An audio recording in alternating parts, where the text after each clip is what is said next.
السلام عليكم أصحابتا maanta waxaa ka faa'iideysanaynaa sida TikTok loogu soo saaro Q&A ga inuu saarnayn waa ujeedaa meesha inay empty tahay Q&A ma saarno marka waxaan rabnaa Q&A ga red ka inaan soo saarano marka accountigaaga waa inaa u bedeshid maxaa la dhahaa create account ama business account marka saddexdan dhibcood meesha ku taalo ayaan ku dhufanaynaa markaan ku dhufano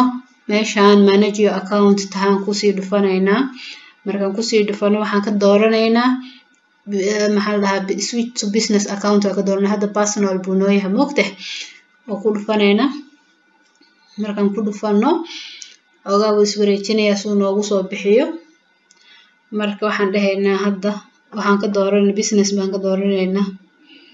next baan dhahaynaa next markaan dhahno categories baa noo soo baxayso business kaaga waxay ka hadlayso ama ka turjumayso ama represent ku sameynayso waa inaad dooratid marka anaka health and wellness baan dooranaynaa taasay naga turjumaysaa caafimaad ahaan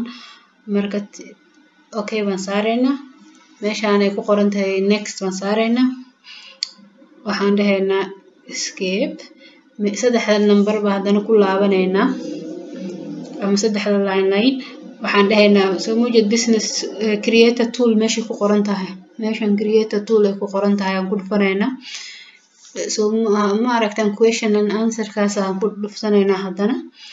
markaan ku dhufsano waxoogaa wuu iswareejinayaa marka hadda off waaye on aan ka dhiganaynaa meesha guduudan baan taabanaynaa ma taabana hadda way noo tahay soo ma hadda soo muujeedaan awal meel maran bay ahayd hadeerna question iyo answer ku soo baxay soo qofkii rabo inuu su'aal ku weydiiyo ama businesska ka weydiiyo ama maxaa la dhahaa caadi ku soo weydiiyo meesha ku weydiinaya waa ku dhufanaysaa